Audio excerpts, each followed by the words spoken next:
So I've been giving this video a lot of thought. It's just a rant, really, more than anything else. There's rants in my pants, and I gotta get them out. And, there's an upcoming set that a lot of people have forgotten about completely.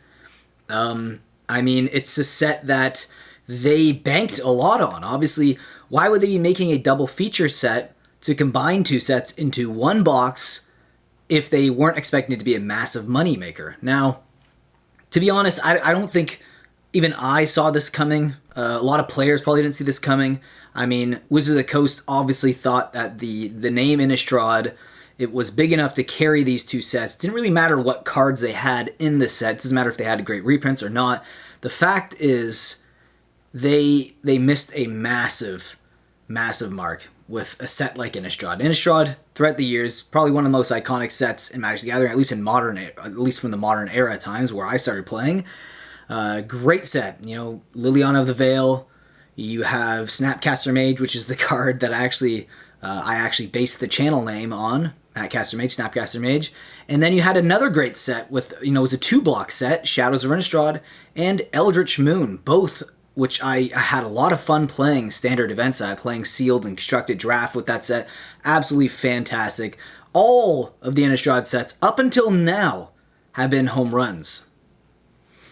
And then you get Innistrad Midnight Hunt, which, to be fair, I actually think is a little bit underappreciated. Meathook Massacre is a great card, and I think the dual land cycle in it is pretty good, as well as the dual land cycle in Crimson Vow. But overall, when it comes to even just reprints, what did they reprinted? Delver of Secrets. I do love that card, by the way, but that really was it. There was no big reprints from Innistrad. People were speculating that they might do some other bordered versions of Snapcaster Mage or Liliana of the Veil, something like that at first, to capitalize on the actual name of Innistrad. But no, they didn't do as many reprints as I thought they were going to do. But nonetheless, it was still an okay set.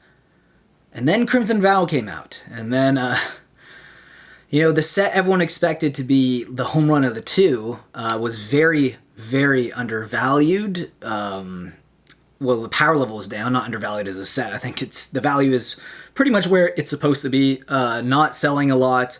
The power level is low. I think the best cards in the set for me were just the continuation of the land cycle from Midnight Hunt. Really, that was it. There wasn't anything special about the set.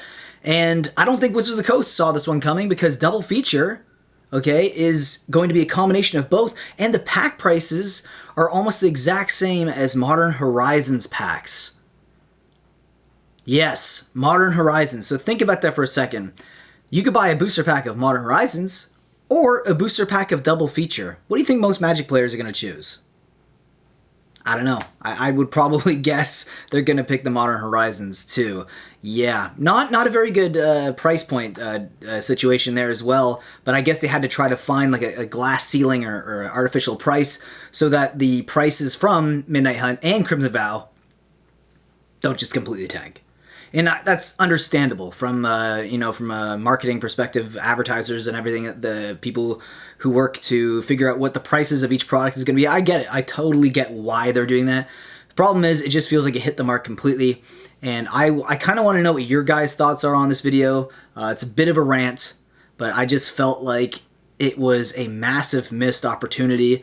And not just from the price point perspective, the fact that they're not doing anything special when it comes to the cards itself. The showcase cards that they are releasing in this set are already similar to the ones that we've seen from Midnight Hunt and Crimson Vow, with the kind of like sketch artwork, a little bit like black and white. Not so much sketch, not like Modern Horizons 2 sketch, but that black and white kind of dark universal features, monster movie films. That's kind of the look that they're going with a little bit of color around the border. And that's it, really. You're just paying for showcase cards from from Midnight Hunt. Sorry, I keep thinking Modern Horizons 2 because I'm like, the price point's the same as Double Feature.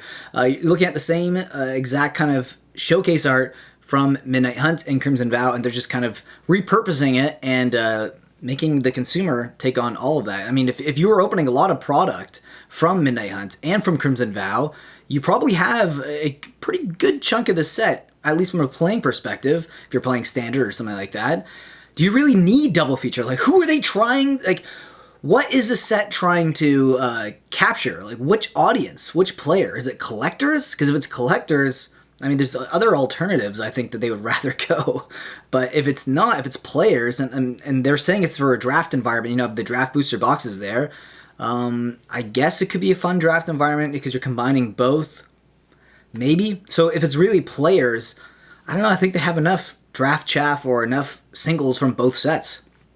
That's just my opinion though, but I'm really actually looking forward to reading your comments. I'm really curious to hear your thoughts on this double feature. I want to read every single comment that you guys leave down there. I'm really curious to see what your thoughts are on this matter. And I also want to know, are you buying this set? Because I'm not. This might be one of the only products since I actually started this channel that I'm going to be passing up on, because I've opened Midnight Hunt, I've opened Crimson Vow, you know, they both have been pretty poor in value, and this set, I wouldn't even touch it with a 10-foot pole. I'm not interested in opening it at all.